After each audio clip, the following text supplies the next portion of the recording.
शेतकरी मित्रांनो नमस्कार. आज आपल्या ह्या आंब्याच्या फार्मला आपल्या नर्सरीला व्हिजिट करण्यासाठी बुलढाण्याहून काही शेतकरी ते एक कृषी दुकानदार असून पण ते एक स्वतः आंबा बागायतदार आहेत पहिलेच, तरी पण नवीन आंब्याच्या माहितीसाठी, नवीन आंबा लागवडीसाठी किंवा आंब्याच्या खत व्यवस्थापनाच्या नियोजनासाठी ज्या टेक्निकली गोष्टी ज्या काय आंब्यामध्ये ज्या आपल्या प्रॅक्टिसेसमध्ये आहेत, आज आपल्या 1000-2000 एकराच्या कन्सल्टन्सीचा जो काही फायदा असेल तो यांच्या भागातल्या पण शेतकऱ्याला होण्यासाठी खास ते बुलढाण्याहून साधारणतः 400 ते 500 किलोमीटर अंतर पास करून आज आपल्या फार्मला आणि नर्सरीला व्हिजिट द्यायला आलेत. तर सर थोडा तुमचा परिचय द्या, आपल्या प्रेक्षकांना सांगा. नमस्कार, माझं नाव देवीदास गायकवाड. माझं लोणार तालुक्यामध्ये बीबी येथे योगीराज कृषी केंद्र नावाने दुकान आहे आणि मी सरांकडून स्पेशल आंब्याची माहिती घेण्यासाठी इथपर्यंत आलेलो आहे. सर आपला थोडा परिचय. नमस्कार, मी नितीन देशमुख. माझं डोनगावला साई ॲग्रो एजन्सी, लोणी गवळीला साई ॲग्रो एजन्सी आणि हार्डवेअर आणि अंजनीला असे 3 कृषी केंद्र आहेत. पण मग ऑलरेडी मी 2 वर्षापासून एक नवीन बागायत केसर आंबा लावलेला आहे 1.5 एकर. पण तो जरा त्याच्यात काही चुकीचं मार्गदर्शन आणि चुकीची रोपं मिळाल्यामुळं थोडंसं तो खास डेव्हलप झालेला नाही. पण मी यूट्यूबवरून संग्राम साहेबांचं यूट्यूब बघून त्याचं हे बघितलं होतं. खास त्यांना आज व्हिजिट करण्यासाठी मेकरवरून आम्ही देवदास आणि मी स्पेशल यांना व्हिजिट करण्यासाठी मार्गदर्शन घेण्यासाठी आणि आमच्या भागात चांगल्या लोकांना जे आंबा बागायतदार शेतकऱ्यांना शेतीबद्दल माहिती चांगलं उत्पन्न चांगलं भेटावं, सरांचं मार्गदर्शन चांगलं मिळावं, त्यासाठी आम्ही खास व्हिजिटसाठी आलो कारण होतो. की मेकर बुलढाण्याहून कंप्लीट मला इथून तिथे व्हिजिट करता येत नाही, पण तुमच्या संपर्कात राहून आज माझी जी इथली काय आंब्याची आपल्या जी तालुक्याची सोलापूर जिल्ह्याचा जो काही फेमस केशर आंबा आहे त्याची प्रॅक्टिस तुमच्या थ्रू आपण आपल्या शेतकऱ्यांना द्यायची आहे. त्या पद्धतीनं तुम्ही तिथे शेतकऱ्याची एक छोटीशी संघटना किंवा एखादा ग्रुप बनवा, जेणेकरून त्या शेतकऱ्याला लागवडीपासून ते आंबा तोडणीपर्यंत त्याच्यामधली जी काही प्रोसेस आहे, मग ती रोपं तयार करायची असेल, छाटणी असेल, आंबा तोडणे असेल आणि मार्केटमध्ये चांगल्या प्रकारचा सुरुवातीला जो दर मिळतो तो दर मिळवून देणं असेल, ही सर्व काही जबाबदारी आपण आपली एक छोटीशी टीम तयार करून त्या लोकांना तुमच्या सहकार्यामध्ये करूया. आता इथं जर तुम्ही बघितलं तर साधारणतः 1.5 ते 2 फूट उंचीचं हे केशर आंब्याचे रोप आहे. आणि सर इथं बघा, साधारणतः ही जी कुई बघितली ही आपण गावरान कुई आहे, म्हणजे ज्याला आपण रायवळ पण म्हणू शकतो. त्या गावरान कुईपासून आपण ही केशर आंब्याची रोपं तयार करतोय. तर ही गावरान छोट्या जर 2 कुया लक्षात आल्या तर ह्या छोट्या पॅकेटमध्ये आपल्याला डबल बाटा म्हणजे 2 कुयांपासून हे एक रोप तयार केल्यानंतर आज सर काय वाटतं तुम्हाला, 1च वर्षाचं झाड आहे, आज या झाडामध्ये रेग्युलर झाडापेक्षा काय बदल वाटतंय?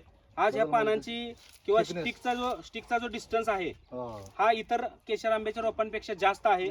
पिशवी 5 किलोची आहे आणि ही गावरान कुई जी आहे डबल बाटा, ह्या कुईचा खूप काही असा फायदा आपल्याला ह्या रोपांमध्ये झाडाच्या लॉंग टाईमसाठी आपल्याला हा गरजेचा आहे. तर सगळ्यात महत्त्वाचं, छोट्या पॅकेटमध्ये ज्यावेळेस आपण कलम करतो त्यावेळेस ही रोपं आपण विक्रीसाठी ठेवत नाही, नंतर ही 5 किलोच्या बॅगेमध्ये शिफ्ट करतो.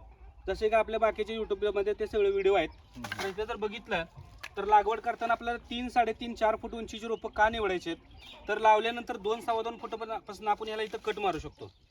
इथं बघा सर, आपण लावल्यानंतर साधारणतः 2-2.25 फुटावर ह्याला आपल्याला कट करायचा आहे. कट केल्यानंतर इथं जी काही निघणाऱ्या 5 ते 6 फांदे आहेत त्याच्यामध्ये आपल्याला थिनिंग करून 3 ठेवायचे आहेत. मग आपल्याला ऑफिसमध्ये सांगितल्याप्रमाणे, व्हिडिओ दाखवल्याप्रमाणे किंवा अजून जे काही व्हिडिओ आहेत मी तुम्हाला पाठवत राहीन. जर तुम्ही एखाद्या शेतकऱ्याच्या बांधावरती मार्गदर्शनासाठी जाईल, कारण की कृषी सेवा केंद्र असल्यामुळे तुम्हाला त्या गोष्टी कराव्या लागतात, अभ्यासावं लागतं ना. की आता तुम्ही व्हिडिओमध्ये म्हणल्याप्रमाणे किंवा ऐकल्याप्रमाणे काही कृषी सेवा केंद्रवाले दुकानामध्ये बसून लोकांना माहिती सांगतात, ती सगळी माहिती 100% सक्सेस होते का नाही याची गॅरंटी नाहीये. पण मी आजही तुम्हाला रिक्वेस्ट आहे की शेतकऱ्याला सोबत घेऊन आपण काम करूया. एक नर्सरी, एक मार्गदर्शक, एक कृषी सेवा केंद्र, एक अभ्यासू आणि शेतकरी, आपल्या तिघांचं जर ताळमेळ लागला तर आंब्याची शेती किंवा शेतकऱ्याची शेती ही एकदम सुलभ, सोपी आणि कमी खर्चाची होऊन जाईल. त्या पद्धतीनं आपण मिळून शेतकऱ्याला सहकार्य करू. पुढील वर्षापासून किंवा या वर्षापासून आज एक कृषी सेवा केंद्र, एक नर्सरी, एक मार्गदर्शक.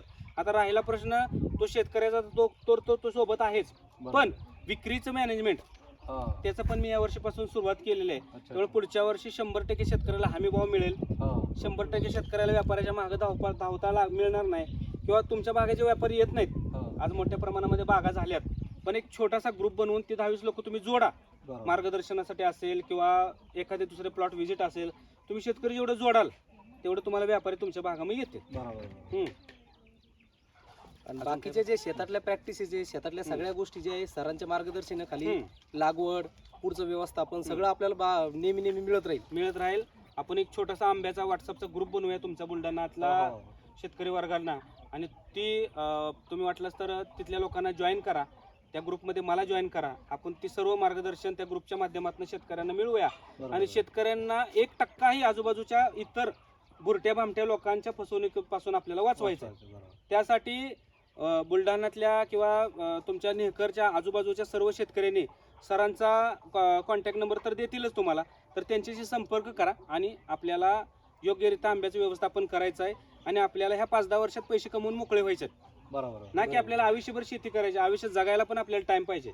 त्यासाठी आपल्याला हाय डेन्सिटीमध्ये आंब्याची लागवड करायची आहे. बरोबर. आणि सर, यावर्षी तुम्ही ज्या पद्धतीनं लागवड करताय त्याचे प्रत्येक व्हिडिओ आणि फोटो हे तुम्ही पोस्ट करत राहा, शेतकऱ्यांना दिसू द्या, की त्यानुसार शेतकऱ्यांना एक चांगल्या प्रकारची प्रेरणा मिळेल. यावर्षी पण मला आता जून महिन्यात 3 एकरची लागवड करायची आहे. त्याच खास मार्गदर्शन 3 घेण्यासाठी एकराच्या रोपांच्या बुकिंगसाठी आज तुम्ही आलेला आहे. आलेलो तर आहे. साहेब, काय वाटतंय तुम्हाला, जे मोबाईल मध्ये युट्यूब मध्ये बघितलेली रोपं तशीच आहेत? नाही, तशीच त्याच्यापेक्षा काही काय changes बदल आहे? नाही. काहीच Changes बदल काहीच हा, नाही. बदल Same. काय कारण नाही, काय बदल लोक काय. कसे करतात, फोटो आणि व्हिडिओ दाखवण्यात टाकतात, एक रोप पाठवून देते, ती एक बरोबर. बुकिंग करतात, आणून देतो, इकडून आणतो तिकडून आणतो. याच्यात खास वैशिष्ट्य काय आहे, जे तुम्ही रोप तयार केलेलं आहे ते बाहेरच्या बागेतून, बाहेरचे नर्सरी येतात, त्याच्यात कलर मातीचा वेगळा असते.